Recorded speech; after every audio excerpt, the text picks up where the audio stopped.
So right now we're going to talk to a mompreneur who is also a digital consultant. So let's ask her, how does she balance it all?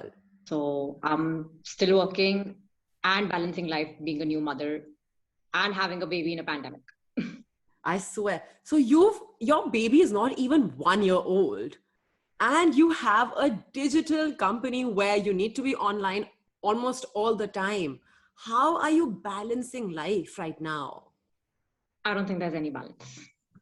I think anyone who ends up saying that, oh, I've balanced motherhood and work is probably lying. I'm not quoting that, but at least I feel that because it's just making other women conscious of what they're doing with their own life. Exactly. But how do you try to get, because see, being a new mother, you have to do a few things. There is no escaping it. How are you trying to do these things while you're I working? think I think it's pretty much about figuring out what the day wants. So there are days that you have to prioritize work over your child, and then there are days that where your child needs more importance over your work. So I think that having a support system really helps. Hmm. But there is no perfect day where I'm balancing both things in one go. That's not happening. That's not happened in almost a year now. I don't see it happening anytime soon. Yeah, I can imagine. Does practice make it simpler? Yes, having her building a schedule kind of makes life simple for me because I know when she naps now, I know when she eats now. So I can plan my day accordingly. So as soon as she's done for a nap, I'm on the laptop again. And having a team that ends up working 24/7 with you and kind of taking the brunt of your exhaustion helps. Yeah, exactly. So you have more external factors helping you as well to actually create this balance? It's honestly very, very important because I need someone to hold my child, right? When I'm working or I'm on a Zoom call. So, what, according to you, are the main like external factors I think every mom should probably have? Because let's say we cannot afford a nanny even 24/7. What is it that one can do to create that balance even better?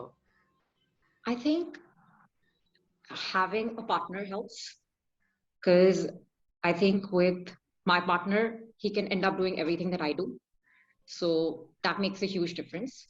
And having a team, because I've had a team for so long, they kind of understand where I'm coming from, why I'm behaving that way on a certain day, or why am I having a mood. So they kind of know my taste, my preferences, how to deal with the client. So when I take a back seat, I have someone who's going to take a front seat for me. So professionally, they've helped a lot. And I think personally, also having someone who understands where you come from in terms of your point of view with work kind of makes a huge difference. Yeah, that makes sense. And then do you give yourself like off days or detach yourself from work as well without feeling that guilt? No, that mom guilt is always there because your child ends up doing something behind your back that you've missed. But I think that's going to happen through her life. She's learning. She has a new experience every day. There's a new phase in her life every day. And I've kind of understood the fact that you can't be present for everything. You can only be there for a few things, the important things. And that's more than enough, I think. Yeah, exactly. Do you feel like now you've created some sort of like steps or tips or something that this is what I'm going to do every day to create a better balance as well? Yes, of course. We've, because she's on a schedule, it's easier for me to balance work. Um, Thankfully, I'm an early riser with her now. So I'm at work before the world gets to work. And the fact that she sleeps also early helps me get back to my work very early. So my evening times are more about office work, and then my early mornings are also more about office work. So I think that helps a lot getting a start ahead with the whole thing. Yeah. So basically, your life and your schedule becomes very similar to what the baby schedule is. The baby is doing. I think they make sense when you say do things that you cannot do when the baby's napping. So my Zoom calls are when my baby's napping. Yeah, makes sense. You have to understand that it's okay. You cannot do anything and everything all the time. So, and it's fine to delegate. You do not micromanage everything in your life after a baby, I think. But how do you create this sense of zen for like having that FOMO? How I do you think prepare yourself? I think it's all about training your brain. You have to find something to calm your brain, right? So it's pretty much that. And what helps you? What calms your brain? I think the fact that my clients are happy, they're not just leaving me in the midst of it saying that, okay, you have a baby, so we don't want to work with you. I think that's helped. And then, of course, having a partner which supports you. Yeah, exactly. That makes Hmm. sense.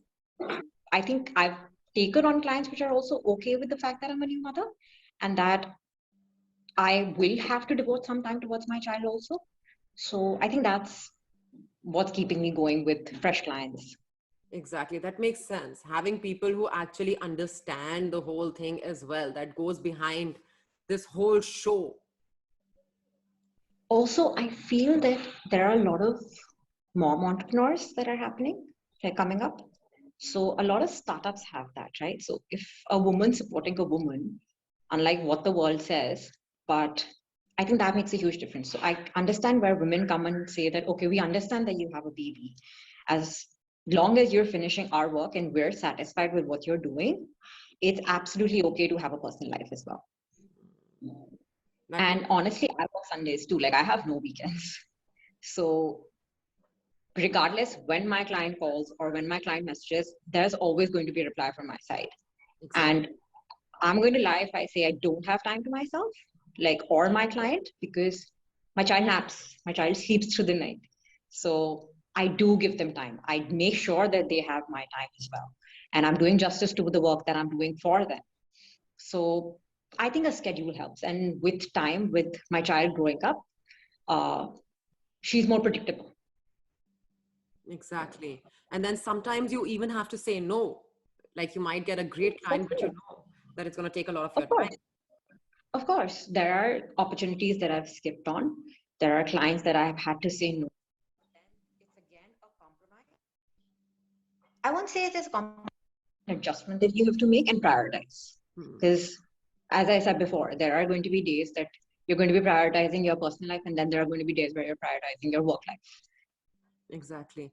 And it's a very personal thing. So there's no formula to that, that, oh, this is the time we can give to No, family, this is the time we can give to online.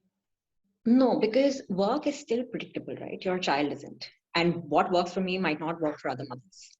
So I've found something basic that I can work around with my child's schedule, but that does not guarantee that someone else might just work around. Like I don't have tips and tricks for the whole thing. I think every mother knows their baby well, so it's something that only they can work around with.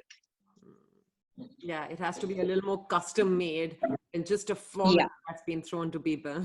yeah. Mm. Perfect. Thank you so much, Aman. Perfect. And Anya's awake, and that's how you balance life and a baby. Nap time is over. Cutie. Hi.